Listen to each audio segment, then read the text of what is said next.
ഞാൻ ഇന്ന് നിങ്ങളുടെ മുമ്പിൽ എൻ്റെ മനസ്സിൽ വന്നൊരു പ്രധാനപ്പെട്ട വിഷയം പങ്കുവയ്ക്കാൻ ആഗ്രഹിക്കുന്നത് ക്രിസ്തുവിന്റെ സ്നേഹത്തെക്കുറിച്ച് തന്നെയാണ്. ഞാൻ ഇന്നലെ എല്ലാം ആലോചിച്ചുകൊണ്ടിരുന്ന ഒരു കാര്യമാണ് ഈ ക്രിസ്തുവിന്റെ സ്നേഹം എന്ന് പറയുന്നത് എന്താണ്. യോഹന്നാന്റെ ലേഖനത്തിൽ പറയുന്നത് അവൻ നമ്മെ സ്നേഹിച്ചു എന്നുള്ളതിനാൽ നാം സ്നേഹം എന്ത് എന്ന് അറിഞ്ഞിരിക്കുന്നു. സ്നേഹം നമ്മുടെ ഒരു ജീവിതത്തിന്റെ മോട്ടീവായിട്ടും ക്യാരക്ടറായിട്ടും വരിക എന്ന് പറയുന്നത് ഒരു ഭയങ്കര ബുദ്ധിമുട്ടുള്ള കാര്യമാണ്, ഒത്തിരി സമയമെടുക്കുന്ന കാര്യമാണ്. അപ്പോൾ നമുക്കറിയാം, നമ്മൾ ആദ്യം തന്നെ നമ്മൾ ദൈവത്തെ സ്നേഹിക്കുമ്പോൾ ദൈവത്തിന്റെ സ്നേഹം ക്രിസ്തുവിന്റെ മരണത്താലാണ് നമുക്ക് ബോധ്യപ്പെടുന്നത്.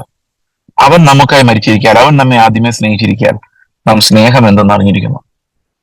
നമ്മൾ റോമാലേഖനത്തിൽ വായിക്കുമ്പോൾ 5-ാം അധ്യായത്തിൽ പറയുന്നത് നാം ശത്രുക്കളായിരിക്കുമ്പോൾ തന്നെ അവൻ നമുക്ക് വേണ്ടി മരിച്ചു. ഇത് ദൈവത്തിന് നമ്മോടുള്ള സ്നേഹത്തെ പ്രദർശിപ്പിക്കുന്നു. ദൈവം സ്നേഹിക്കുക മാത്രമല്ല, സ്നേഹം പ്രദർശിപ്പിക്കുകയും ചെയ്യുന്ന ആളാണ്. പല ആൾക്കാരും പറയാൻ എനിക്ക് സ്നേഹമുണ്ട് പക്ഷെ പ്രദർശിപ്പിക്കാൻ പറ്റത്തില്ല. പക്ഷെ ഗോഡ് ഈസ് ഡിഫറെന്റ്. ദൈവം സ്നേഹിക്കുകയും ആ സ്നേഹം പ്രദർശിപ്പിക്കുകയും ചെയ്യുന്നു. സ്നേഹത്തിന്റെ കാര്യത്തിൽ ദൈവം ഒട്ടും ഇൻട്രോവേർട്ട് അല്ല എന്നുള്ളതാണ്. ആ കാര്യത്തിൽ കർത്താവ് എപ്പോഴും അത് പ്രകടമാക്കിക്കൊണ്ടിരിക്കുകയാണ്. എപ്പോഴും മനുഷ്യരെ സ്നേഹിക്കുന്നതിന്റെ ആ എക്സ്പ്രഷൻസ് പ്രപഞ്ചത്തിലും പ്രകൃതിയിലും നമ്മോടുള്ള ദൈവത്തിന്റെ ഇടപാടുകളിലെല്ലാം കാണാം. അപ്പോൾ ഈ ഒരു ദൈവസ്നേഹം എന്ന് പറയുന്നത് നമ്മളെ ആദ്യമേ രക്ഷയിലേക്ക് കൊണ്ടുവരുമ്പോൾ നമുക്ക് വേണ്ടി മരിച്ച ക്രിസ്തുവിനോടുള്ള നമ്മുടെ ഒരു സ്നേഹമുണ്ട്. ഒരു ആദ്യ സ്നേഹം എന്ന് പറയുന്ന ഒരു സ്നേഹം. എഫെസോസിലെ സഭയോട് ദൂത് പറയുമ്പോൾ പറയുന്നത് നീ ആദ്യ സ്നേഹം വിട്ടുകളഞ്ഞു എന്ന്. അത് ദൈവത്തിന്റെ പ്രവൃത്തി കാണുമ്പോൾ നമ്മുടെ ഉള്ളിൽ കർത്താവിനോട് തോന്നുന്ന ഒരു സ്നേഹമാണ്. ഈ സ്നേഹം ആണ് നമ്മുടെ യാത്രയുടെ തുടക്കം. പക്ഷെ ഈ സ്നേഹം എന്ന് പറയുന്ന ഒരു റൂട്ട്, നമ്മൾ ആ റൂട്ടിൽ വേരൂന്നി, ക്രിസ്തുവിന്റെ സ്നേഹത്തിൽ വേരൂന്നി എന്നാണ് എഫെസ്യ ലേഖനം 3:18 പറയുന്നത്. എന്താ വാക്യം പറയുന്നത്?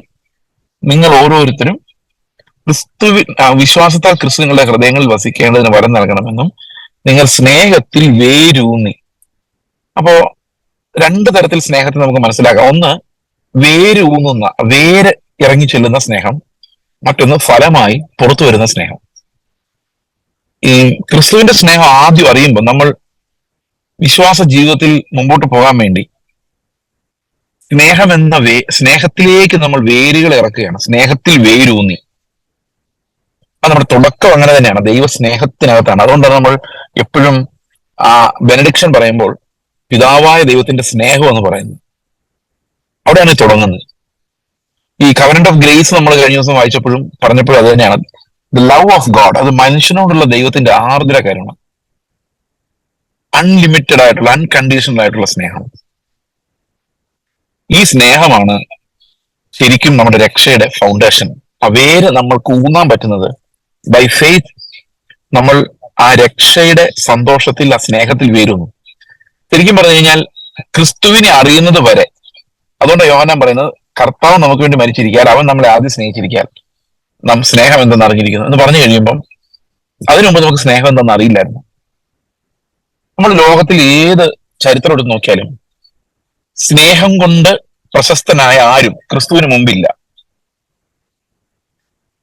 സഹോദരങ്ങളോടുള്ള സ്നേഹം നമുക്കുണ്ട്, മക്കളോടുള്ള സ്നേഹമുണ്ട്. അതെല്ലാം ബയോളജിക്കൽ ഫങ്ഷൻസ് ആണ്. ഇതെല്ലാം ബയോളജിക്കൽ ഫങ്ഷൻ. ഒരു കുഞ്ഞിനോട് വാത്സല്യം തോന്നുന്ന, സ്വന്തം കുഞ്ഞിനോട് വാത്സല്യം തോന്നുന്ന ഒരു ബയോളജിക്കൽ ഫങ്ഷൻ ആണ്. അത് മൃഗങ്ങൾക്കൊക്കെ ഉണ്ട്, നായ്ക്കൾക്ക് വരെ ഉണ്ട്. ഒരു എക്സ്റ്റൻഡഡ് പേരന്റ് കൂടി ഇല്ലെന്നേ ഉള്ളൂ. കുറച്ചു കാലം അവർക്ക് ആ ഒരു വികാരമുണ്ട്, ഒരു ബയോളജിക്കൽ സെൻസ് ഓഫ് ബിലോങ്ങിങ് ഉണ്ട്. അത് ആത്മാവിന് വരുന്നതല്ല, എല്ലാ മനുഷ്യർക്കും ഉണ്ട്.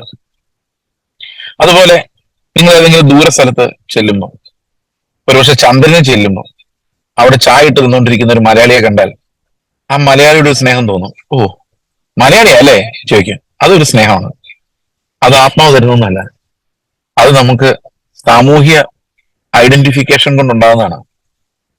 അതുപോലെ ഭാര്യയ്ക്ക് ഭർത്താവിനോട് തോന്നുന്ന സ്നേഹം, ഭർത്താവിന് ഭാര്യയോട് തോന്നുന്ന സ്നേഹം, അതെല്ലാം നേച്ചറിന്റെ ഡിസൈനിൽ നിന്ന് വരുന്നതാണ്. ഈ നേച്ചറിന്റെ ഡിസൈനിൽ നിന്ന് വരുന്ന സ്നേഹം എന്ന് പറയുന്നത് ശരിക്കും സ്നേഹത്തിൽ വേരൂന്നുന്നതല്ല. അത് വേരൂന്നുന്നത് രസത്തിലാണ്. ആലോചിക്കുക, ഒരു കുഞ്ഞിനെ നമ്മൾ കാണുമ്പം ആ കുഞ്ഞിനോട് തോന്നുന്ന വാത്സല്യം എന്തിലാ വേരൂന്നിരിക്കുന്നത്? ഒരു രസത്തിനകത്താണ് വേരൂന്നിരിക്കുന്നത്. അത് നല്ല രസമാണ്. അത് സെൽഫിനോടുള്ള, നമ്മളോട് തന്നെയുള്ള നമ്മുടെ സ്നേഹത്തിന്റെ മാനുഷികമായ സ്നേഹത്തിന്റെ ഒരു പ്രതിഫലനമാണ്. ഇപ്പം മലയാളിയെ കാണുമ്പം ഉണ്ടാവുന്ന സ്നേഹം എന്ന് പറയുന്നത് മലയാളിയെ കാണുമ്പോൾ ഉണ്ടാകുന്ന സ്നേഹം എന്ന് പറയുന്നത് അത് നമ്മളോട് തന്നെയുള്ള സ്നേഹമാണ്. നമ്മൾ മലയാളി ആയതുകൊണ്ടാണ്. അതിന്റെ ഒരു ജഡീകമായ ആ സ്നേഹത്തിന്റെ, സെൽഫിനോടുള്ള നമ്മുടെ ജഡസ്നേഹത്തിന്റെ ഒരു റിഫ്ലക്ഷൻ ആണ് അതിന്. That's a biological what you call എക്സിസ്റ്റൻസിന്റെ ഭാഗമായിട്ട് വരുന്ന സ്നേഹം. അതിനകത്തെല്ലാം സെൽഫാണ് പ്രധാനം. ഈ ഇറോട്ടിക് ലവ്, അതായത് ഭാര്യ ഭർത്താക്കന്മാർ തമ്മിലുള്ള ലവ് ആയാലും, സഹോദരങ്ങൾ തമ്മിലുള്ള സ്നേഹമായാലും, കുഞ്ഞിനോട് തോന്നുന്ന വാത്സല്യമായാലും, ഇതെല്ലാം സെൽഫ് ലവിൽ ബേസ്ഡ് ആണ്. സെൽഫ് ലവ് എന്ന് പറയുന്നത് ശരിക്കും നമ്മുടെ രസത്തിന്റെ ഭാഗമാണ്, നമ്മുടെ ജീവിത രസങ്ങളുടെ ഭാഗമാണ്. കുഞ്ഞുങ്ങളില്ലാത്തവര് ഭയങ്കര വിഷമമാർക്ക്, കാരണം ഒരു കുഞ്ഞിനെ വേണം. That's A need, A necessity. ഒരു കുഞ്ഞില്ലാത്ത ജീവിതം ഒരു രസമില്ലാത്ത ജീവിതമാണ്. ദ സീക്കിംഗ് സം രസം. ആ ലവ് അൺകണ്ടീഷണൽ അല്ല.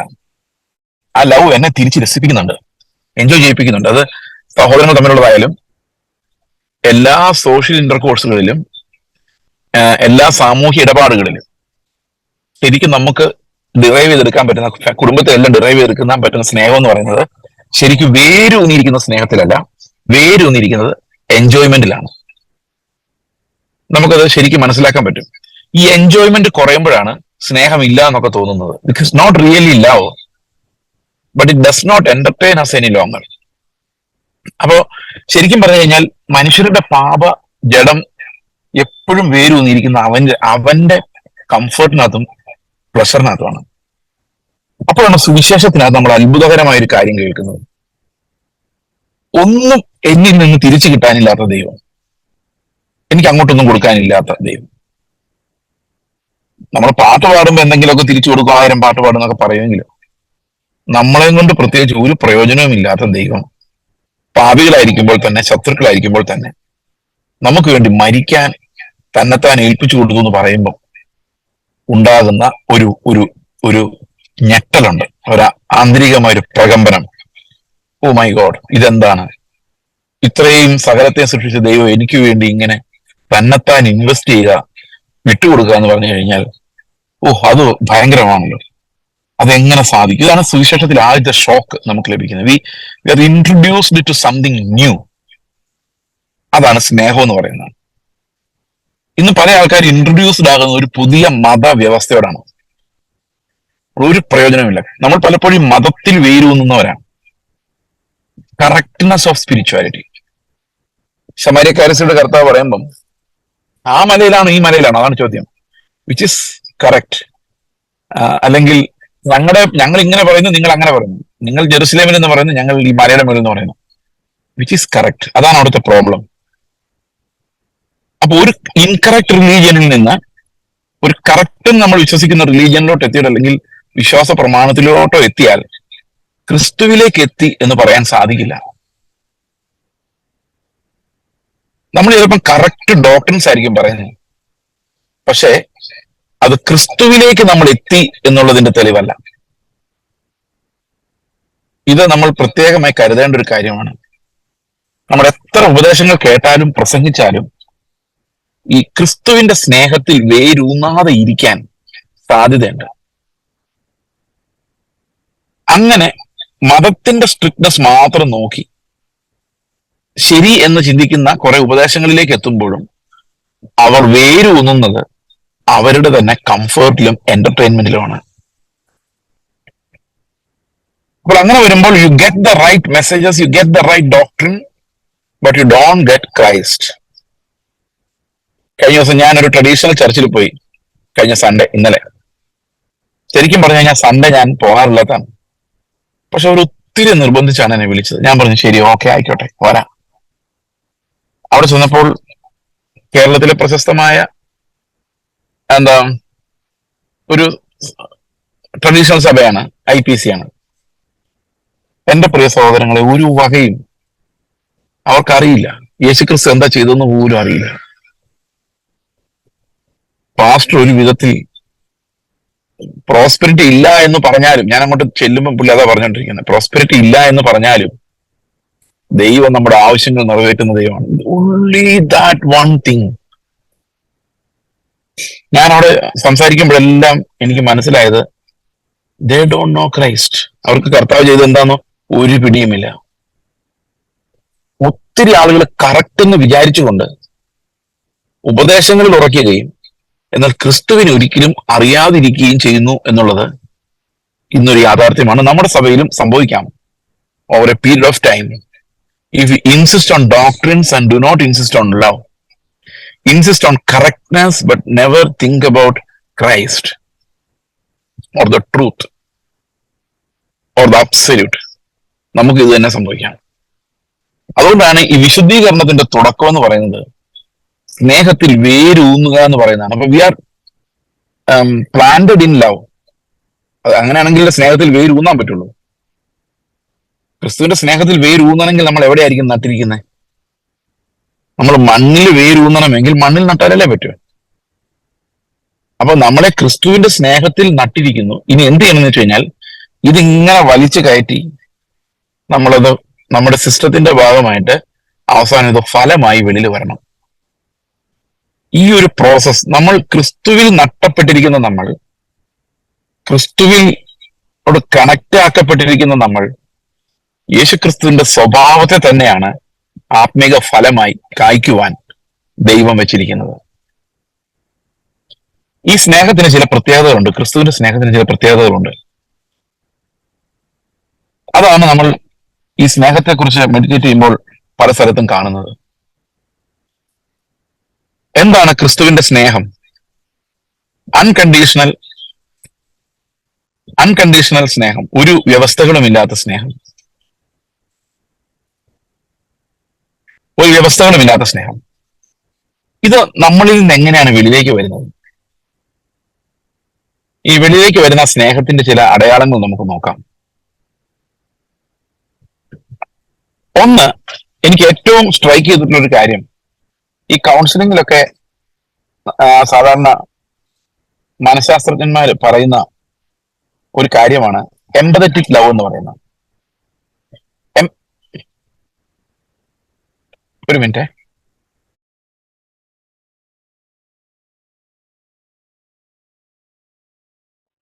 ഓക്കെ, ഈ എംപതറ്റിക് ലവ് എന്ന് പറയുന്നത് ഒത്തിരി മനസ്സിലാക്കേണ്ട ഒരു കാര്യമാണ്. കാരണം കൗൺസിലിങ്ങിന് വരുമ്പോൾ നമ്മൾ പഠിപ്പിക്കുമ്പോൾ ഒരു ആളുകൾ സാധാരണഗതിയിൽ അതിന്റെ പ്രിൻസിപ്പിൾസ് ആയിട്ട് പറയും, നമ്മൾ വേറൊരാളുടെ ഷൂസിൽ ഇരുന്ന് ചിന്തിക്കണം, എന്നാൽ ആ ചിന്തയിൽ നമ്മൾ ഒബ്സസ്ഡ് ആയി പോകരുത്. അതായത് ഒരു ഡിസ്പാഷനേറ്റ് ആയിട്ട്, ഇപ്പൊ ഞാൻ ഇവിടെ നിന്നുകൊണ്ട് നിങ്ങൾ ആരെങ്കിലും പറയുന്നൊരു പ്രശ്നം കേൾക്കുകയാണെങ്കിൽ ഞാൻ ബുദ്ധിയോടെ ചിന്തിക്കണം, ആ ആളുടെ സ്ഥാനത്ത് ഞാനായിരുന്നെങ്കിൽ എന്നിനോട് ഉണ്ടാകുന്ന ഇമോഷൻസ് എന്തായിരിക്കും. കൗൺസിലിങ്ങിന്റെ ഒരു പാഠം. പക്ഷേ ഞാൻ അത് അബ്സോർബ്ഡ് ആയി പോകാൻ പാടില്ല. എന്ന് പറഞ്ഞു കഴിഞ്ഞാൽ ഒരു 10 പേര് കൗൺസിൽ ചെയ്യാൻ വന്നു കഴിഞ്ഞാൽ 10 പേരോട് സംസാരിച്ച് കഴിയുമ്പോൾ രാത്രി ആകുമ്പോഴേക്കും ഈ 10 പേരുടെ ഭാരങ്ങൾ എന്റെ തലയിൽ വരും, എന്റെ ഉറക്കം നഷ്ടപ്പെടും. അങ്ങനെ വരാതിരിക്കാൻ നമ്മൾ ഒരു ഇത്തിരി ദൂരമിട്ടാണ് നിൽക്കുന്നത്. പക്ഷെ നമ്മൾ എംപതറ്റിക് ആയിട്ട് ചിന്തിക്കണം. എംപതറ്റിക് ആയിട്ട് ചിന്തിക്കുക എന്ന് പറഞ്ഞു കഴിഞ്ഞാൽ ആ ആളുടെ സ്ഥാനത്ത് ഞാനായിരുന്നെങ്കിൽ, അയാളുടെ അതേ അവസ്ഥയിലൂടെ ഞാൻ കടന്നു പോവുകയാണെങ്കിൽ, എന്റെ മൈൻഡിന് അത്രയും ബലമേ ഉള്ളൂ എങ്കിൽ ഞാൻ എങ്ങനെ പ്രതികരിക്കുമായിരുന്നു, എന്റെ അവസ്ഥ എന്താകുമായിരുന്നു? ഇതിനാണ് എംപതറ്റിക് ലവ് എന്ന് പറയുന്നത്. പക്ഷെ നമ്മൾ ഒരു പരിധി കൂടുതൽ ക്ലയന്റിനോട് ക്ലോസ് ആകാൻ, അതായത് എംപതറ്റിക്കലി ക്ലോസ് ആകാൻ അനുവദിക്കത്തില്ല. അങ്ങനെ ആയിക്കഴിഞ്ഞാൽ ഒരു മനുഷ്യന് അവന്റെ ഭാരം തന്നെ എടുക്കാൻ പറ്റാത്ത ആള് ഇത്രയും ആൾക്കാരുടെ ഭാരം എടുത്തു കഴിഞ്ഞാൽ എന്ത് സംഭവിക്കും? ട്രാൻസ്ഫറൻസ് എന്ന് പറയും. അയാളുടെ വേദനകളിൽ എന്റെ ആയിട്ട് മാറും. ഈ പലപ്പോഴും ഒന്നിച്ച് ആത്മഹത്യ ചെയ്തെന്നൊക്കെ പറഞ്ഞ പണ്ട് ചില പെൺപിള്ളേർ പണ്ട് അങ്ങനെ ഈ സഹോദരിമാർ സാധാരണഗതിയിൽ രക്ഷിക്കപ്പെടാത്തവര് സംസാരിക്കുമ്പം ഒരാള് വേറൊരാളോട് സംസാരിക്കുമ്പോൾ ഈ ദുഃഖം ഡബിൾ ആറുണ്ടെന്ന് പറയാം പലപ്പോഴും. എങ്ങനെ ദുഃഖം ഡബിൾ ആവുന്ന വെച്ച് കഴിഞ്ഞാൽ മിസ് എ അല്ലെ മിസ്സിസ് എ ചെന്ന് മിസ്സിസ് ബിയോട് പറയണം, എന്റെ ജീവിതം ഭയങ്കര പോക്കാണ്, എന്റെ ഭർത്താവ് അങ്ങനെയാണ് ഇങ്ങനെയാണ്, ഈ ജീവിതം മടുത്തു. അപ്പൊ മറ്റയാൾ പറയുന്നതെന്ന് വെച്ച് കഴിഞ്ഞാൽ എന്റെ ജീവിതം ഞാനും മടുത്തു. അപ്പൊ രണ്ടും കൂടെ ആകുമ്പോ എത്രയായി? അപ്പൊ ഇവരുടെ സങ്കടം അവരുടെ സങ്കടം കൂടെ ചേർന്ന് കഴിയുമ്പോഴേക്കും ഇതിൽ 20, 40 ആദ്യം ഓക്കെ 20 എടുക്കാൻ പറ്റത്തില്ലായിരുന്നു. അന്നേരമാണ് മറ്റയാളുടെ സമ്പതി ആ സ്നേഹം കാരണം എമ്പതി, അങ്ങോട്ടും ഇങ്ങോട്ടും എമ്പതി ആയി കഴിയുമ്പോഴേക്കും ഇത് പല ഇരട്ടിയാവും. അവർ രണ്ടുപേരുടെ തീരുമാനിക്കും, ഓക്കെ നമ്മൾ ഇനി മുമ്പോട്ട് ജീവിച്ചിട്ട് കാര്യമില്ല. ഇതൊരു വലിയ പ്രശ്നമാണ്. എമ്പതി റോങ് തരത്തിൽ ഏൽപ്പിക്കപ്പെടുന്നു.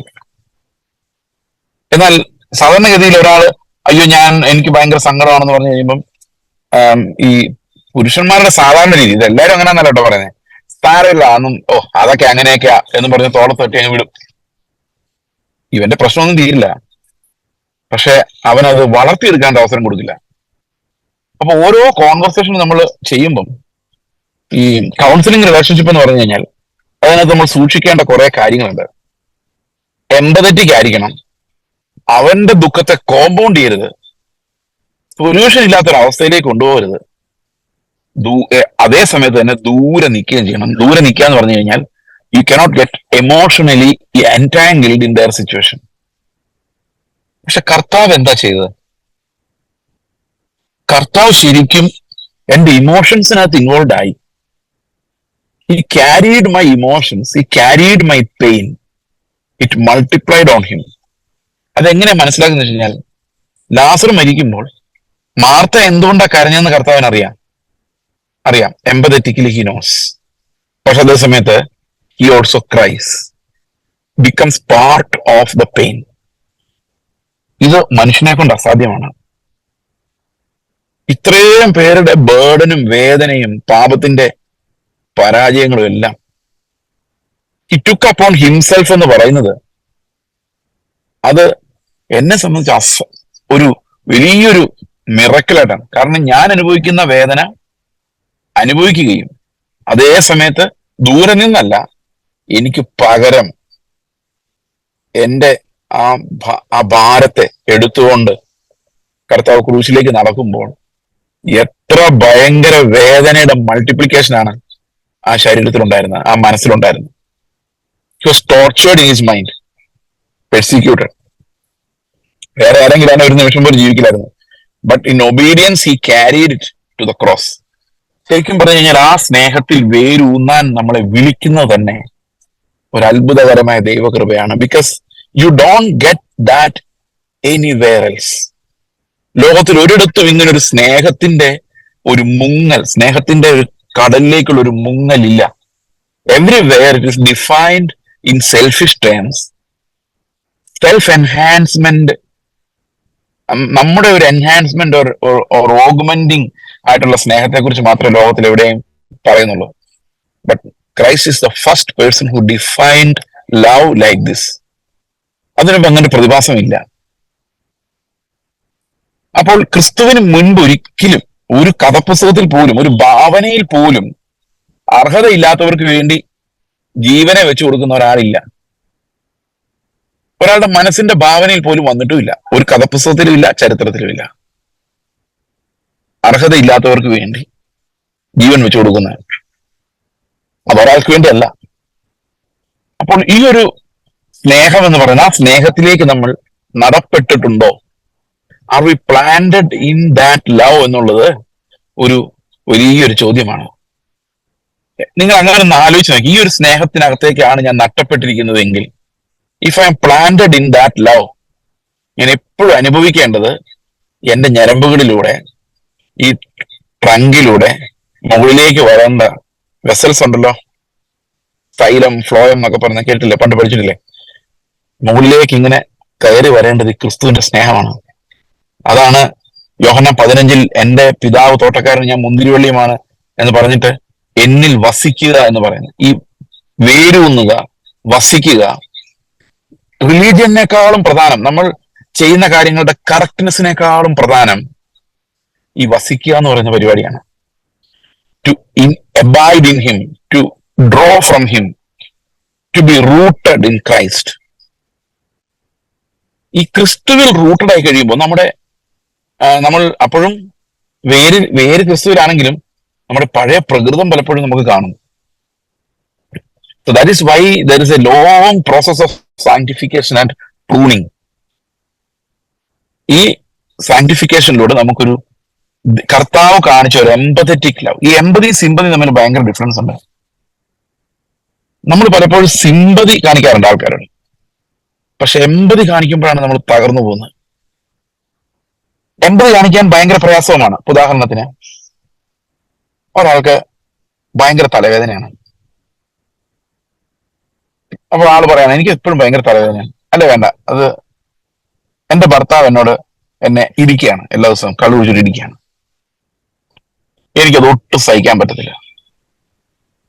അല്ലെങ്കിൽ എന്റെ ഭർത്താവ് എന്നെ സ്നേഹിക്കുന്നില്ല, പുള്ളി അഗമ്യ ഗമനം, അതൊരു സാഹിത്യപരമായ ഭാഷയാണ്, എന്നെ വിട്ട് വേറെ ആളുടെ പുറകെ പോയിരിക്കുന്നു. എനിക്കിത് താങ്ങാൻ പറ്റുന്നില്ല. അപ്പൊ ഈ കൗൺസിലിംഗിൽ ഇരിക്കുന്ന ആള് കേട്ടിട്ട് പറയാണ്, ഇതിലും വലുത് എത്രയോ സ്ഥലങ്ങളിൽ സംഭവിക്കുന്നു. ഞാൻ ഇതിനേക്കാൾ വലിയ കഷ്ടങ്ങളിൽ നിന്ന് വന്ന ആളാണ്. ഇത് കേൾക്കുമ്പം ഈ ആദ്യത്തെ ആൾക്ക് എന്ത് തോന്നും? ഇവർക്ക് എന്റെ വേദന വല്ലതും മനസ്സിലാവുമോ എന്ന് തോന്നും. കാരണം ഒരേ സാഹചര്യത്തിൽ രണ്ടുപേരെ അനുഭവിക്കുന്ന പെയിൻ രണ്ടാണ്. ഓരോരുത്തരും സാഹചര്യം വേറെയാണ്, സഹിക്കാനുള്ള കപ്പാസിറ്റി വേറെയാണ്, അവരുടെ ഇമോഷൻസ് വേറെയാണ്. ഒരാള്, ചില പിള്ളേരെ എത്ര പൊട്ടിച്ചാലും വടിയെടുത്ത് അടിച്ച് പൊട്ടിച്ച് കാല് കീഴിയാൽ അവൻ ചീച്ചോണ്ട് വരും. മറ്റേ ചിലര് വടി ഇങ്ങനെ കാണിക്കുമ്പോഴേക്കും അവൻ നിലവിളിക്കും.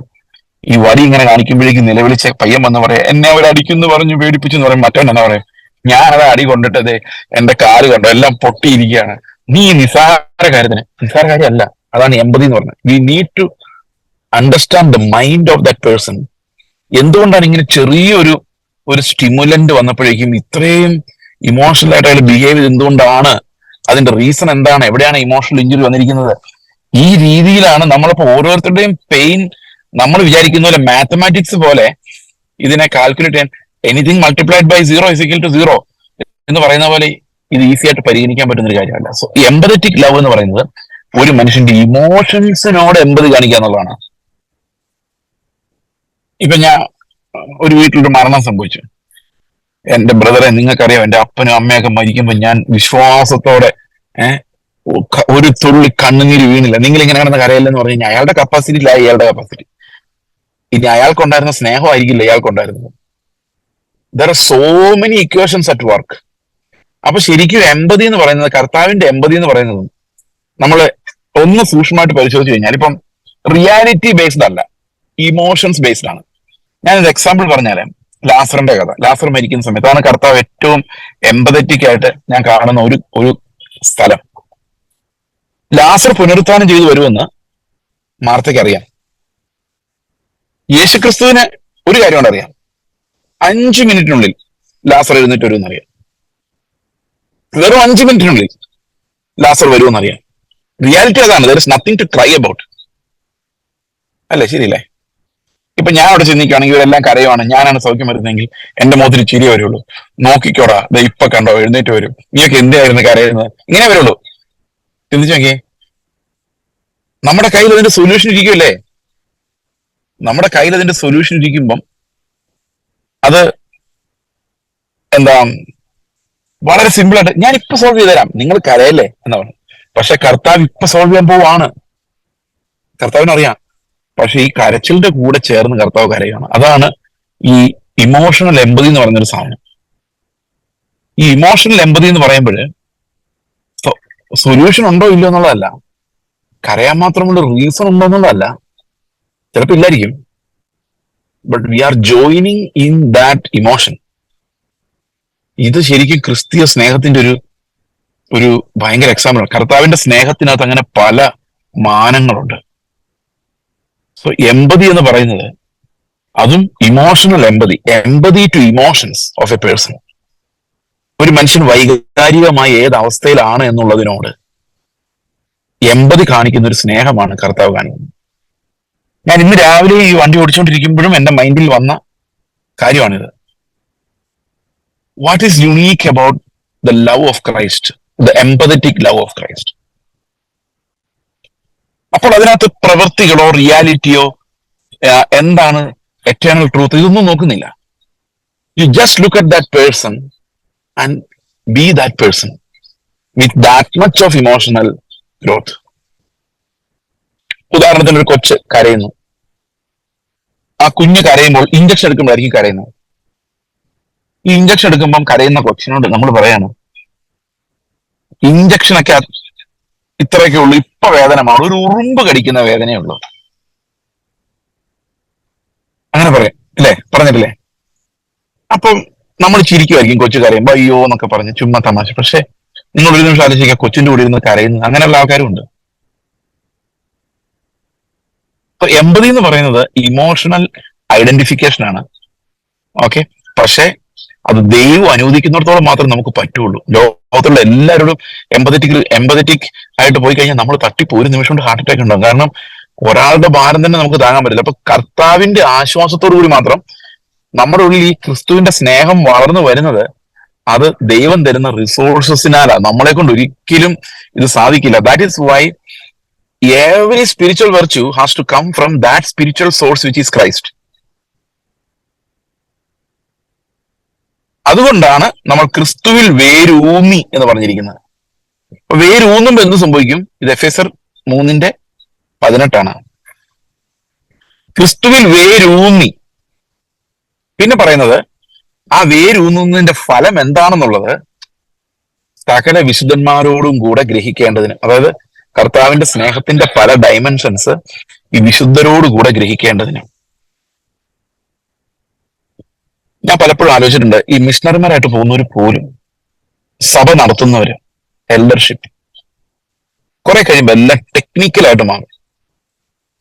ഈ ടെക്നിക്കലായിട്ട് മാറുക എന്ന് പറഞ്ഞു കഴിഞ്ഞാൽ they go by the rules. അവിടെ ഫ്ലെക്സിബിൾ അല്ല, റൂളാണ് നോക്കുന്നത്. അപ്പൊ എന്താ സംഭവിക്കുന്നത് വെച്ച് കഴിഞ്ഞാൽ, when you become a stickler for rules,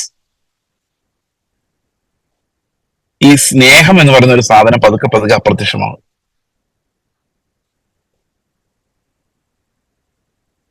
മിക്കവാറും സഭകൾക്ക് സംഭവിക്കുന്ന ഒരു കാര്യം ഇതാണ്. അവർ കുറെ കഴിയുമ്പം കുറെ തത്വങ്ങളുടെ ബേസിസിൽ ഭരിക്കാൻ തുടങ്ങും. അപ്പൊ എന്ത് സംഭവിക്കും?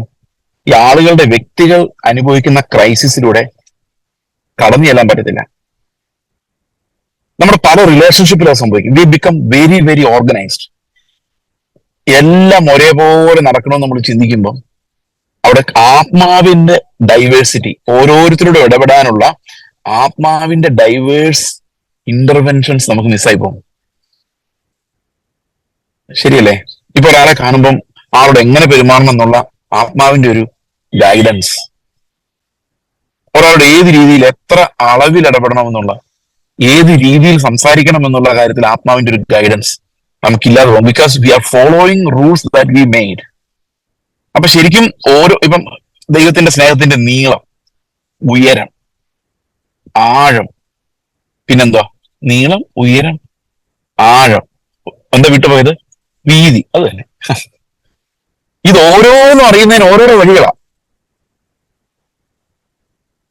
ഇത് ഓരോന്നും അറിയുന്നതിന് അത് ഒരു വിശുദ്ധന്റെ കൂടെ നമ്മൾ ബഹുദൂരം സഞ്ചരിക്കേണ്ടി വരും. നീളം. വേറെ ചിലരുടെ കൂടെ നമ്മൾ ആഴത്തിൽ ഇടപെടേണ്ടി വരും. ഇങ്ങനെ ഓരോരുത്തരോട് ഇടപെടുമ്പോൾ ആ സ്നേഹത്തിന്റെ ഡയമെൻഷൻ. അതുകൊണ്ടാണ് നിങ്ങളുടെ അയൽക്കാരനെ സ്നേഹിക്കുക എന്ന് കർത്താവ് പറഞ്ഞു. ഞാനിത് എന്നോട് കൂട്ടി വായിക്കുമ്പോൾ എനിക്ക് ഭയങ്കര അത്ഭുതമാണ്. അയൽക്കാരനെ സ്നേഹിക്കാൻ പറഞ്ഞു, അയൽക്കാരൻ ഏത് ഷേപ്പിലുള്ളതെന്ന് വന്ന് കണ്ട് പരിചയപ്പെട്ടാലേ മനസ്സിലാവുള്ളൂ. അത് ഏത് ഷേപ്പിലാകാം. അപ്പൊ അവരോട് എങ്ങനെ ഇടപെടണം എന്നുള്ള കാര്യത്തിൽ എംപതറ്റിക് ലവ് എന്ന് പറയുന്നത് ഒരു ദൈവത്തിൽ നമ്മൾ പഠിക്കുന്ന, ക്രിസ്തുവിൽ നമ്മൾ വലിച്ചെടുക്കുന്ന ഒരു അസാമാന്യമായ അനുഗ്രഹമാണ്. ഇത് വീടിനകത്തും വീടിന് വെളിയിലും എല്ലായിടത്തും ഓരോരുത്തരുടെ ഇമോഷൻസിനോട് പെരുമാറാൻ വെരി വെരി ടഫ്. ചില ആൾക്കാർ ഇമോഷണലി ഭയങ്കര പ്രശ്നക്കാരായിരിക്കും. അവരോട് ഇടപെടാൻ ഭയങ്കര പാടായിരിക്കും. They get upset very fast. അപ്പൊ ഇതെല്ലാം ഒരു ഭയങ്കര ഡിസിപ്ലിനിങ്ങിലൂടെ, അതാണ് എല്ലാവരോടും സമാധാനം ആചരിച്ച്. നിങ്ങൾ ഈ വാക്യങ്ങളെല്ലാം എങ്ങനെ കണക്ട് ആണെന്ന് ആലോചിക്കുക. എബ്രായത്തിൽ പറയുന്ന വിശുദ്ധീകരണം പ്രാപിക്കാൻ നമ്മൾ എന്ത് ചെയ്യണം? എല്ലാവരുമായും സമാധാനം ആചരിക്കണം. ഓക്കെ, എല്ലാവരുമായിട്ട് സമാധാനം ആചരിക്കണമെങ്കിൽ എന്ത് വേണം? ഓരോരുത്തരോടും ഇടപെടാനുള്ള ഈ ഫ്ലെക്സിബിൾ എമ്പതി നമ്മുടെ ഉള്ളിൽ ഉണ്ടാകണം. എങ്കിൽ മാത്രമേ എല്ലാവരോടും സമാധാനം ഉണ്ടാവുള്ളൂ. Each person is different and unique. അവരനുഭവിക്കുന്ന ക്രൈസിസ് ഡിഫറെന്റ് ആണ്. ഇനി ഇത്രയും നമ്മൾ കരുതി വെച്ചിട്ട്, ഇത്രയും കാര്യങ്ങൾ നമ്മൾ കരുതി വെച്ചിട്ട്, ശരിക്കും പറഞ്ഞു കഴിഞ്ഞാൽ ക്രിസ്തു നമ്മിൽ വസിച്ചാൽ നമ്മുടെ റിലേഷൻഷിപ്സിനകത്ത് എല്ലാം എത്ര ചലഞ്ചസ് ഉണ്ടായാലും the solution will be in that empathetic love of Christ. അപ്പൊ ചില ആൾക്കാർ ഭയങ്കര വോളറ്റൈൽ ആയിരിക്കും, ഇമോഷണലി സൂപ്പർ ചാർജ്ഡ് ആയിരിക്കും. അവരോട് എങ്ങനെ ഇടപെടണം ഇപ്പൊ ഞാൻ പലപ്പോഴും ചെയ്തിട്ടുണ്ട്, എനിക്ക് ഇമോഷൻസ് ഇത്തിരി പ്രശ്നമുള്ള ആളാണ്. ആം, എന്റെ ബാല്യകാലത്തും ശൈശവകാലത്തും ഉണ്ടായ ചില ട്രോമ ഈ സമയത്ത് പോലും പലപ്പോഴും ഞാൻ സെൻസ് ചെയ്യുന്നുണ്ട്. Because other people may not know those injuries. ഒരാളുടെ ചെറുപ്പത്തിലുണ്ടായ ഇഞ്ചുറി എന്താണ്, ആ ട്രോമ എന്താണ്. അപ്പൊ ഞാൻ ഒന്ന് രണ്ട് സംഭവങ്ങൾ ജീവിതത്തിൽ ഉണ്ടായി അത് കഠിനമായിട്ട് ബാധിച്ചിട്ടുണ്ടെങ്കിൽ നാളെയും ഒരു സംഭവം ഉണ്ടാകുമ്പോൾ ഇങ്ങനെ തന്നെ വരാം എന്നൊരു ഭയം ഉള്ളിൽ വരും. ഞാൻ വ്യക്തമാക്കിയില്ല, അത് ഇപ്പൊ വ്യക്തമാക്കാൻ ഒരു സാഹചര്യം ഇല്ല, അതുകൊണ്ടാണ് വ്യക്തമാക്കാൻ. ഓക്കെ, അപ്പോൾ ഓരോ മനുഷ്യന്റെയും ഇമോഷണൽ കണ്ടീഷൻ നമുക്ക് മനസ്സിലാക്കാനുള്ള ബുദ്ധിയൊന്നുമില്ല. നമ്മൾ ആരും കൗൺസിലിങ്ങും സൈക്കോളജി എക്സ്പേർട്സ് ഒന്നും അല്ല, ഇതെല്ലാം പഠിച്ചിട്ടൊന്നും ചെയ്യാൻ പറ്റത്തില്ല. പക്ഷെ അതിനേക്കാൾ മനോഹരമായി ക്രിസ്തുവിന്റെ ജീവൻ നമ്മളിലേക്ക് വ്യാപിക്കുമ്പോൾ, യേശു ക്രിസ്തുവിന്റെ സ്നേഹത്തിൽ നമ്മൾ വേരൂന്നുമ്പോൾ, ഓരോ മനുഷ്യനും ഉള്ളത് കൊടുക്കാൻ നമുക്ക് ദൈവം നിക്ഷേപം തന്നിട്ടുണ്ടാവും. ഇത് അവന്റെ റിസോഴ്സ് ഇങ്ങനെ എല്ലാവർക്കും കാറ്റർ ചെയ്യുവാൻ, ഹൂഎവർ കംസ് ടു അസ്, നമ്മൾ എത്ര ബലഹീനരാണെങ്കിലും ക്രിസ്തുവിന്റെ റിസോഴ്സ് ഈ വിശുദ്ധന്മാരുടെ എല്ലാം കൂടെ ജീവിച്ച് നീളവും ഉയരവും ആഴവും വീതിയും എല്ലാം മനസ്സിലാക്കാവുന്ന രീതിയിൽ നമ്മളിൽ പ്രവർത്തിക്കും. എന്ന് പറയുന്നത് നമ്മുടെ പ്രവൃത്തിയല്ല, കർത്താവ് നമ്മളിൽ അങ്ങനെ പ്രവർത്തിക്കും. ഇപ്പൊ ഇത് പറഞ്ഞപ്പോ തന്നെ നമുക്ക് മനസ്സിലായില്ലേ നമ്മളെ കൊണ്ട് ചെയ്യാൻ പറ്റുന്ന കാര്യമല്ലാന്ന്. എത്ര പേരുടെ ഇമോഷൻസ് ഏത് ലെവലിൽ എനിക്ക് നമ്മൾ എങ്ങനെ അറിയും? So the Holy Spirit helps us, distributes that love in such a beautiful manner. അത് എല്ലാവർക്കും കർത്താവിന്റെ കൃപയായി വെളിപ്പെട്ട് വരുന്ന രീതിയിൽ അത് വരുവാൻ, ആ ഫലമായി പുറപ്പെടുവാൻ സാധിക്കും. ആ സ്വന്തം കുടുംബത്തിൽ മക്കളോട്, ഭാര്യയോട്, ഭർത്താവിനോട് അവരുടെ ഇമോഷണൽ തലത്തിൽ എങ്ങനെയാണ് ആ സ്നേഹം ഡിസ്ട്രിബ്യൂട്ട് ചെയ്യപ്പെടേണ്ടത്? അൺകോംപ്രമൈസിങ്. അപ്പോഴും ഒരു വാക്കുണ്ട് അവിടെ, we never compromise on what Christ has instructed us to do. അവിടെ കോംപ്രമൈസ് ചെയ്യാതെ തന്നെ ഒരു ബ്യൂട്ടിഫുൾ ബൈപ്പാസ്. ഞാൻ ഇപ്പോഴും ജീവിതത്തിൽ പലപ്പോഴും സ്ട്രഗിൾസൂടെ കടന്നു പോകുമ്പം ഞാൻ ഈ വാക്യം ആലോചിക്കാറുണ്ട്. കർത്താവെ, നിങ്ങൾക്ക് കഴിയാത്ത പരീക്ഷ നിങ്ങൾക്ക് ഒരിക്കലും കർത്താവ് തരുന്നില്ല. അങ്ങനൊരു പരീക്ഷ ചിലപ്പോ വരാം, പക്ഷെ അങ്ങനത്തെ ഒരു പരീക്ഷ ദൈവം തന്നാൽ അതിന്റെ കൂടെ ഒരു പോക്ക് വഴി, ഒരു ബൈപ്പാസ് അറിയത്തില്ലേ? നമ്മള് ഈ ടൗണിലെ ട്രാഫിക്കിലൊന്നും പെടാതെ, ഇപ്പൊ ഞങ്ങളൊരു ബൈപ്പാസിലോട്ട് കയറി നിർത്തിയേക്കുന്നു. ഈ ടൗണിലെ ട്രാഫിക്കിലൊന്നും പെടാതെ ബൈപ്പാസ് ചെയ്തു പോകുന്ന പോലെ നമുക്ക് താങ്ങാനാകാത്ത ഒരു പ്രശ്നം വന്നു കഴിഞ്ഞാൽ അതിനെ ബൈപ്പാസ് ചെയ്ത് വിടാൻ ദൈവം ഒരു ഷോർട്ട് കട്ട് വെച്ചിട്ടുണ്ടാവും എപ്പോഴും. ഈ ഷോർട്ട് കട്ട് വളരെയധികം എൻജോയ് ചെയ്തിട്ടുള്ള ഒരാളാണ് ഞാൻ. എനിക്ക് ഷോർട്ട് കട്ടിനെ കുറിച്ച് മനസ്സിലായത് ഞാൻ പണ്ട് ഒരിക്കൽ സാക്ഷ്യമായിട്ട് ഇത് പറഞ്ഞിട്ടുണ്ട്, വർഷങ്ങൾക്ക് മുമ്പ്. എനിക്ക് തോന്നുന്നു കുണ്ട്രയിലോ മറ്റൊന്ന്, അതിനുശേഷം പറഞ്ഞിട്ടുള്ളതായിട്ട് എനിക്ക് ഓർമ്മയില്ല, പറഞ്ഞിട്ടുണ്ടാവാം. ഞാനൊരു ദിവസം വളരെ തിരക്കുള്ള ഒരു സമയത്ത്, ഒരു ട്രെയിനിൽ യാത്ര ചെയ്യുന്ന സമയത്ത് എനിക്ക് നിൽക്കാനും ഇരിക്കാനും പ്ലേസ് ഇല്ല. ഞാൻ കർത്താവിന്റെ ഒരു കാര്യം നേരത്തെ പറഞ്ഞിട്ടുണ്ട്, എന്നെ എവിടെയെങ്കിലും കൊണ്ടുപോവാണെങ്കിൽ രണ്ട് കാര്യങ്ങൾ എനിക്ക് നേരത്തെ റെഡിയാക്കി തരണം. ഒന്ന്, റിസർവേഷൻ. എനിക്ക് ഇനി അത്രയും വയ്യ, ഈ തടി കാരണമാണ്. കുറച്ചേരം നിൽക്കുമ്പോൾ നടുവൊക്കെ വേദന എടുക്കും. രണ്ട്, ഒരു ടോയ്ലറ്റ്. ഇത് രണ്ടും ഉള്ള സ്ഥലത്ത് എന്നെ വിടാവുള്ളൂ. അപ്പൊ കാറ്റ് പോലെ അല്ല. അപ്പൊ കർത്താവ് പറയും, എന്ത് പറയും? അത് രണ്ടും വേണ്ടാത്തവനെ ഞാൻ വിട്ടോളാം എന്ന് പറഞ്ഞ ഞാൻ പോയി, അല്ലേ? ഇപ്പൊ കർത്താവ് പറയാണ്, നിനക്ക് ഈ രണ്ടും വേണമല്ലോ, ഈ രണ്ടും വേണ്ടാത്ത ഇഷ്ടം പോലെ ആൾക്കാരുണ്ട്, അവരെ വിട്ടേക്കാന്ന് പറഞ്ഞാൽ എന്റെ കാര്യം തീർന്നു. അതാണ് ഇതിന്റെ പ്രശ്നം. അപ്പൊ ഞാൻ പറയാണ്, ഇത് രണ്ടും എനിക്ക് വേണം. ഞാൻ ട്രെയിനിൽ ഇങ്ങനെ വളരെ കഷ്ടപ്പെട്ട് നിൽക്കുകയാണ്, ഇരിക്കാനും ഒന്നും പ്ലേസ് ഇല്ല. കുറെ പേരൊക്കെ ഞാൻ ചോദിച്ചെടുത്ത് സീറ്റ് കിട്ടാൻ എന്തെങ്കിലും വഴിയുണ്ടോ, എവിടെ ഇറങ്ങുന്നേ? അവരെല്ലാം കേരളത്തിൽ ഇറങ്ങുന്നത്. ആന്ധ്രയിൽ നിന്ന് കയറിയേക്കുവാ ട്രെയിനിൽ. ഞാൻ കർത്താവിനോട് പറഞ്ഞു, എന്റെ കർത്താവേ, പരീക്ഷണം ഭയങ്കര കഠിനമാണ് എന്റെ ഈ ശരീരം വെച്ച്. ഞാൻ കോട്ടയം വരെ എങ്ങനെ നിൽക്കും? തലേദിവസം 8 മണിക്ക് വണ്ടി കയറിയതാണ്, പിറ്റേ ദിവസം ഉച്ചയ്ക്ക് 3 മണിക്കാണ് ഇത് കോട്ടയത്ത് എത്തുന്നത്. ശബരിമല സീസൺ ആയതുകൊണ്ട് വണ്ടി നിറച്ച് പാക്ഡ് ആണ്. അവസാനം ഞാൻ കർത്താവിനോട് പറഞ്ഞു, കർത്താവെ, ക്രൂശിൽ നീ അനുഭവിച്ച പോലെ ഒന്നും ഇല്ലല്ലോ, അവിടം വരെ ഞാനല്ല നീയാണ്, എനിക്ക് താങ്ങാനുള്ള കൃപ തന്നാ മതി എന്ന് ഞാൻ പ്രാർത്ഥിച്ചു. പക്ഷെ കർത്താവിനറിയാം 1 മണിക്കൂർ പോലും ഇവൻ ഈ കൃപയിൽ നിൽക്കില്ലെന്നു. ഇവൻ 1 മണിക്കൂർ കഴിയുമ്പം ആകെ ഡൗൺ ആവുന്നു, ചിലപ്പോൾ പിറുപിറുത്തേക്കും ഒക്കെ കർത്താവിന് അറിയാം. അതുകൊണ്ട് കർത്താവ് എന്ത് ചെയ്യുന്നറിയാം, അവിടെ ഇത്തിരി ദൂരെ ഇരുന്ന ഒരാള്, അയാൾക്ക് എന്നെ ഒരു പരിചയമില്ല. അയാൾ എഴുന്നേറ്റ് പറഞ്ഞു, എന്നെ കൈ കൊണ്ട് വിളിച്ചു. ഞാൻ വളരെ തിരക്കിനകത്തോടെ കഷ്ടപ്പെട്ട് അയാൾ എടുത്തെത്തിയപ്പോൾ അയാൾ പറയാണ്, ഞാനിവിടെ നെല്ലൂരിൽ ഇറങ്ങുവാണ്, ഇവിടെ ഇരുന്നോളെ. ഞാൻ അയാൾ എന്നെ കണ്ടിട്ടില്ല. ഇത്രയും ആൾക്കാർ തിക്കി തിരക്കുന്നതിനിടയിൽ ദൈവം ഉണ്ടാക്കിയ ഒരു ബൈപ്പാസ് ആയിരുന്നു. ആ ബൈപ്പാസിലൂടെ ഞാൻ രക്ഷപ്പെട്ടു. ഈ ബൈപ്പാസ് എന്ന് പറയുന്നത് നമുക്ക് താങ്ങാനാകത്തില്ല. ഒരു ചെറിയൊരു എക്സാമ്പിൾ ആണ്. താങ്ങാനാകാത്ത ഒരു പരീക്ഷണം എന്ന് കണ്ടു കഴിഞ്ഞാൽ ദൈവം അതിനകത്ത് ഒരു ബൈപ്പാസ് തീർച്ചയായിട്ടും വെച്ചിരിക്കും. അപ്പോൾ ഈ സ്നേഹത്തിന്റെ കാര്യവും ഇതുപോലെ പ്രതിബന്ധങ്ങളെ നേരിടുന്ന കാര്യമാണ്. പല സമയത്ത് നമുക്കിത് എക്സ്പ്രസ് ചെയ്യാൻ പറ്റാതെ വരുമ്പോഴും തകർന്നു പോകാതിരിക്കാനുള്ള ഒരു ബൈപ്പാസ് ഇതിനിടയിലെല്ലാം ദൈവം വെച്ചിട്ടുണ്ടാവും. അപ്പോൾ ഇത് ദൈവത്തിന് മാത്രം ചെയ്യാൻ പറ്റുള്ളൂ. ദൈവത്തിന് മാത്രം ചെയ്യാൻ പറ്റുള്ളൂ. അതാണ് രക്ഷ ദൈവത്തിന്റെ ദാനമാണെന്ന് നമ്മൾ കൺഫസ് ചെയ്യുന്നത്. നമ്മൾ സ്നേഹിക്കാൻ പറ്റാത്തവരായിട്ട് സ്റ്റക്ക് ആവുമ്പം അവിടെ നമ്മളുള്ള സ്നേഹത്തെ ജനറേറ്റ് ചെയ്യുവാൻ ദൈവത്തിന് വഴികളുണ്ട്. നമുക്ക് വഴികളില്ലാതായാൽ ദൈവത്തിനൊരു വഴി എപ്പോഴും നമ്മുടെ ലൈഫിലുണ്ട്. ഈ സ്നേഹത്തിന്റെ ചില ക്വാളിഫിക്കേഷൻസ് നമുക്ക് ഇനി ഒന്ന് വായിച്ചു നോക്കാം. നമ്മളിപ്പോഴും വായിക്കുന്ന ഭാഗമാണ്, പക്ഷെ വായിച്ചങ്ങ് വിടുവാണ്. നമുക്ക് അതും കൂടെ വായിച്ചിട്ട് ഇതങ്ങ് അവസാനിപ്പിക്കാം.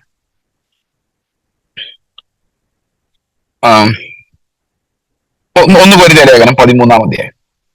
നമുക്കറിയാം ഇത് ഭയങ്കര പ്രധാനപ്പെട്ട ഒരു വാക്യമാണ്. സ്നേഹത്തെക്കുറിച്ച് പറയുമ്പോൾ ഇത് ഡിവൈൻ ലവിന്റെ ഒരു എക്സ്പ്ലനേഷൻ. ഞാൻ എല്ലാ കാര്യങ്ങളും പറയുന്നില്ല, ചില വാക്യങ്ങൾ മാത്രം ആവർത്തിക്കാം. ഞാൻ നേരത്തെ നിങ്ങളോട് പറഞ്ഞ പോലെ റിലീജിയൻ, കൃപാവരങ്ങൾ, ഈ കൃപാവരങ്ങളുടെ കാര്യമാണ് പറയുന്നത്. എന്ത് കൃപാവരം ഉണ്ടായിട്ടും, എത്ര നല്ലതുപോലെ പുൾപിറ്റിന്റെ പുറകിൽ നിന്ന് ബൈബിൾ പ്രസംഗിച്ചാലും, ഏതെല്ലാം നാട്ടിൽ പോയി സുവിശേഷം പറഞ്ഞാലും, ശരീരം ചുടാനേൽപ്പിച്ചാലും, അന്യഭാഷ തുടങ്ങിയാൽ നിർത്താതെ പറഞ്ഞുകൊണ്ടിരുന്നാലും സ്നേഹമില്ലെങ്കിൽ ഒരു പ്രയോജനവുമില്ല. That means religion comes to nothing if there is no love, if it's not rooted in love. അതിന് താഴെ പറയുന്നത് എങ്ങനെയാണ്? സ്നേഹം ദീർഘമായി ക്ഷമിക്കുകയും ദയ കാണിക്കുകയും ചെയ്യുന്നു. സ്നേഹത്തിൽ സ്പർദ്ധയില്ല, നിഗളമില്ല, തീർക്കുന്നില്ല, സ്വാർത്ഥം അന്വേഷിക്കുന്നില്ല, ദേഷ്യപ്പെടുന്നില്ല, ദോഷം കണക്കിടുന്നില്ല. ഓക്കെ, എല്ലാം പൊറുക്കുന്നു. ഞാൻ എല്ലാ വാക്യങ്ങളും വായിക്കുന്നില്ല. എല്ലാം വിശ്വസിക്കുന്നു, എല്ലാം പ്രത്യാശിക്കുന്നു, എല്ലാം സഹിക്കുന്നു. ഇതെല്ലാം നമ്മൾ ഇത്തിരി ഡീപ്പായിട്ട് ചിന്തിച്ചു കഴിഞ്ഞാൽ ഇതെല്ലാം ഭയങ്കര അത്ഭുതമാണ്. ഒന്നും മനുഷ്യനെ കൊണ്ട് സാധിക്കുന്ന കാര്യമല്ല. ദീർഘമായി ക്ഷമിക്കുക എന്ന് പറയുന്നത് ഹോപ്പ്ലെസ് ആയിട്ട് ക്ഷമിക്കുക എന്നുള്ളതാണ്. എന്താണ് ഈ ഹോപ്പ്ലെസ് ആയിട്ട് ക്ഷമിക്കുക എന്ന് പറഞ്ഞാൽ? അയാൾ നന്നാവുന്ന ഒരു പ്രതീക്ഷയുമില്ല. ഈ ക്ഷമിക്കുക എന്ന് പറഞ്ഞു കഴിയുമ്പം 7-70 വട്ടം, ഒരു പ്രാവശ്യം തെറ്റ് ചെയ്തു വന്നു, ഓക്കെ, നമ്മൾ ക്ഷമിച്ചു, പിന്നും തെറ്റ് ചെയ്തു വന്നു, ക്ഷമിച്ചു. ഇത് മനുഷ്യൻ ചെയ്യുന്ന പ്രവൃത്തികളെ സംബന്ധിച്ചാണ്. എന്നാൽ ആ മനുഷ്യന്റെ സ്വഭാവത്തെ വെച്ച് നോക്കി, ആ സ്വഭാവമായിട്ട് പൊരുത്തപ്പെടാൻ പറ്റുന്നില്ല. ദാറ്റ് മീൻസ് ദീർഘമായി ഒരാളുടെ കൂടെ താമസിക്കണം, അല്ലെങ്കിൽ ദീർഘമായി ഒരാളുടെ കൂടെ ശുശ്രൂഷിക്കണം. അത് ദൈവം കട്ട് ചെയ്ത് കളയുന്നില്ല. അപ്പൊ എന്ത് ചെയ്യും? സ്നേഹം ദീർഘമായി ക്ഷമിക്കുന്നു. ദീർഘക്ഷമ എന്ന് പറഞ്ഞു കഴിഞ്ഞാൽ എത്ര വർഷം കഴിഞ്ഞാലും മടുക്കാത്ത, ഓക്കെ, അപ്പോഴും വൈബ്രന്റ് ആയിരിക്കുന്ന സ്നേഹമാണ് ദീർഘമായി ക്ഷമിക്കുന്ന സ്നേഹം. That means you are not getting tired of anyone. നമ്മൾ ചിലപ്പോൾ പറയത്തില്ലേ, എനിക്ക് മടുത്തു. ഇന്ന് ഡൈവോഴ്സിലേക്ക് വരുന്ന 100 പേര് ഡൈവോഴ്സിട്ട് വന്നു കഴിഞ്ഞാൽ 65 പേരും പെൺപിള്ളേരാണ് പറയുന്നത്, പെണ്ണുങ്ങൾ, സ്ത്രീകൾ ആണ് പറയുന്നത്, ഞങ്ങൾക്ക് അയാളുടെ കൂടെ ജീവിക്കാൻ പറ്റത്തില്ല, മടുത്തു. നേരത്തെ പുരുഷന്മാരായിരുന്നു കല്യാണം കഴിച്ചിട്ട് ഇട്ടു പോകുന്നത്. കല്യാണം കഴിച്ചു കുറെ കഴിഞ്ഞ് അയാൾക്ക് വേറെ അഫയർ ഉണ്ടായി, ഇവരെ വിട്ടിട്ട് പോകും 2 പിള്ളേരെ കഴിയുമ്പോൾ. പണ്ടത്തെ സംഭവം. ഇന്ന് അങ്ങനെയല്ല. ഇന്ന് സ്ത്രീകളാണ് ഡിമാൻഡ് ചെയ്യുന്നത്, വി വാണ്ട് ഡൈവോഴ്സ്, ഞങ്ങൾക്ക് വയ്യ, മടുത്തു. ദീർഘമായ ഒരാളുടെ കൂടെ പൊരുത്തപ്പെടാൻ പറ്റുന്നില്ല. എത്ര കേസുകളാണ്! ഇന്നലെയും ഒരു കേസ്.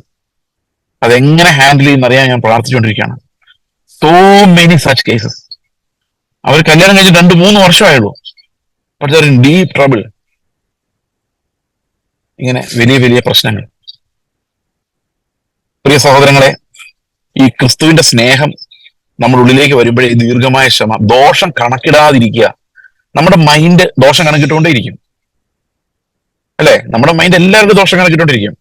ഇപ്പൊ എന്റെ ദോഷങ്ങൾ കണക്കിട്ട് എത്ര എണ്ണം വെച്ചിട്ടുണ്ടാവും, എത്ര പേര് എവിടെയല്ല. സാത്താൻ ഒരു വലിയ ലിസ്റ്റ് ഉണ്ടാക്കി വെച്ചിട്ടുണ്ടായിരിക്കും, പക്ഷെ ദൈവത്തിന്റെ അടുത്ത് ചെലവാവില്ല. കാരണം കർത്താവ് ഇതെല്ലാം നമ്മൾ ക്ഷമിച്ചതുകൊണ്ട് നമ്മൾ ഇങ്ങനെ ജീവിച്ചു പോകുന്നു. അതുകൊണ്ടാണ് വൃതന്മാർ എങ്ങനെയാണ് സാത്താനെ ജയിക്കുന്നത് വെച്ച് കഴിഞ്ഞാൽ യേശുവിന്റെ രക്തത്തെ ആശ്രയിച്ചിട്ടാണ്.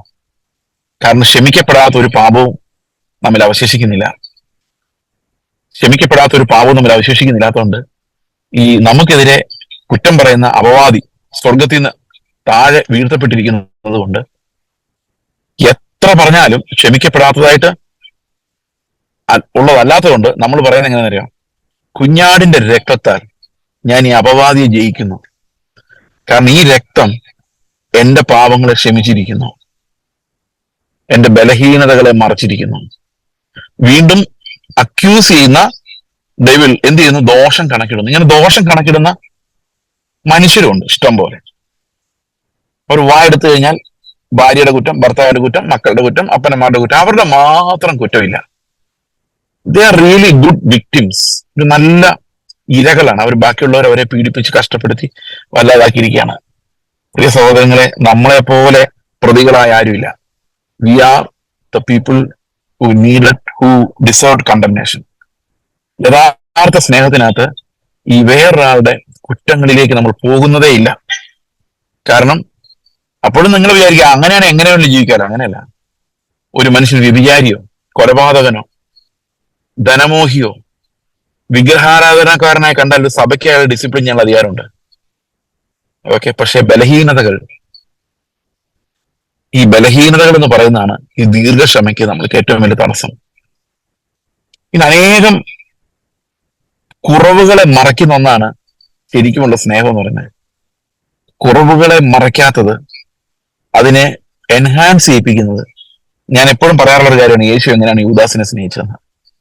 ഓക്കെ, അപ്പോൾ ഇതിന്റെ ഇല്ല ഇല്ല, സ്നേഹം നിഗളിക്കുന്നില്ല, ചീർക്കുന്നില്ല, അയോഗ്യമായി നടക്കുന്നില്ല, അല്ല, ഇല്ല ഇല്ല ഇല്ല. അടുത്ത നോക്കിയേ, എല്ലാം പൊറുക്കുന്നു, എല്ലാം വിശ്വസിക്കുന്നു, എല്ലാം പ്രത്യാശിക്കുന്നു, എല്ലാം സഹിക്കുന്നു. ഇത് ക്രിസ്തുവിന്റെ സ്നേഹം വേരൂന്നി അത് ഫലമായി നമ്മളിവിടെ വരുന്നതാണ് ഇവിടെ നമ്മൾ കാണുന്നത്. We see the fruit of that love. അത് നമ്മളിവിടെ വരുമ്പോൾ നമുക്ക് എല്ലാവരോടും ഒരുപോലെ പൊറുക്കാനും സഹിക്കാനും ക്ഷമിക്കാനും ദൈവത്തിന്റെ കൃപ നമ്മുടെ മേൽ വസിക്കും. അങ്ങനെയാണ് ബ്യൂട്ടിഫുൾ എംപതറ്റിക് ജീവിതങ്ങൾ ഉണ്ടാകുന്നത്. വേറൊരാളുടെ വേദന കാണുമ്പോൾ നമുക്ക് കണക്ട് ആകാനും അവന്റെ ഇമോഷൻസുമായിട്ട് കണക്ട് ആകാനും നമുക്ക് കഴിയും. അപ്പൊ വേറെ ആൾക്കാർ പിന്നെ എന്തിനാ അവരിങ്ങനെ ഇത്രയും ടെൻഷൻ അടിക്കുന്ന, എന്തിനാ? അവർക്ക് എന്താ കുഴപ്പം? അവർക്ക് ചിലപ്പോൾ കാലൊന്ന് തട്ടി കാണുള്ളൂ. But emotionally they are unable to handle it. ഓരോരുത്തരുടെ ഇമോഷൻസ് ആർ ഡിഫറെന്റ്. ചിലപ്പോ അങ്ങോട്ട് പോയപ്പോ ആരെങ്കിലും ഒന്ന് മുഖത്ത് നോക്കി പാട്ടും പാടി നടന്നോ, പ്രാർത്ഥനക്കാരാന്ന് പറഞ്ഞോണ്ട് അത്രയും കേട്ടോള്ളൂ. ഇവര് വന്നിട്ട് അയ്യോ ഞങ്ങൾ നിന്ദ സഹിക്കുവാണേ, അപമാനം സഹിക്കുവാണേ എന്ന് പറഞ്ഞ നിലവിളിയായിരിക്കും. അപ്പൊ നമ്മൾ വിചാരിക്കും ഇതൊക്കെ കഴിഞ്ഞ് വന്ന നമ്മളോടാ ഇവരുടെ പരിപാടികൾ, ഇതെന്താ നിസാര കാര്യമല്ലേ? അല്ല, അവർക്ക് നിസാരമല്ല. That means to emotionally connect to a person at their emotions. Okay, ആ ലെവലിൽ കണക്ട് ആകുവാൻ ദൈവത്തിന്റെ മഹാകൃപ നമുക്ക് ആവശ്യമാണ്. എനിക്കും നിങ്ങൾക്കും എല്ലാം അത് ആവശ്യമാണ്. ദൈവം ധാരാളമായി നമുക്ക് നൽകട്ടെ എന്ന് പ്രാർത്ഥിക്കാം. നമുക്ക് പ്രാർത്ഥിച്ച് സെഷൻ അവസാനിപ്പിക്കാം. ഞങ്ങളുടെ സ്വർഗസ്ഥ പിതാവേ, ശരിക്കും അങ്ങയുടെ സ്നേഹത്തിൽ വേരൂന്നുവാൻ, ഞങ്ങൾ ആ സ്നേഹത്തിൽ നിന്ന് മാത്രം പ്രാപിക്കുവാൻ, കർത്താവ് അതിൽ നിന്ന് മാത്രം ഫലം കൊടുക്കുവാൻ, വിശുദ്ധിയുടെ ഫലം കർത്താവെ, അനുസരണത്തിന്റെ ഫലം, സ്നേഹത്തിന്റെ ഫലം കർത്താവെ, അങ്ങയുടെ ആ സ്വഭാവത്തിന്റെ ഫലം, ആ എല്ലാ ഫലങ്ങളും അങ്ങയിൽ നിന്ന് വേരൂന്നുമ്പോൾ ഞങ്ങൾക്ക് ലഭിക്കേണ്ടതെല്ലാം കർത്താവോട് ഞങ്ങൾക്ക് നൽകുവാൻ വിശ്വസ്തനാകയാൽ ഞങ്ങൾ നന്ദിയോടെ അങ്ങേ സ്തോത്രം ചെയ്യുന്നു. ഞങ്ങളുടെ എല്ലാ സഹോദരങ്ങളെയും, പ്രത്യേകിച്ചും ഇഷ്ടന്മാരെ, അടുത്ത ആഴ്ച വരുന്നവരെല്ലാവരും അവിടുത്തെ കരങ്ങളിൽ സമർപ്പിക്കുന്നു. എല്ലാ ശുശ്രൂഷകളിലും അങ്ങയുടെ കൃപ അവിടുന്ന് വെളിപ്പെടുത്തണമേ. തൃക്കരങ്ങൾ ഞങ്ങളെ വിധേയപ്പെടുത്തുന്നു. കർത്താവായ യേശു ക്രിസ്തുവിന്റെ നാമത്തിൽ തന്നെ. ആമേൻ.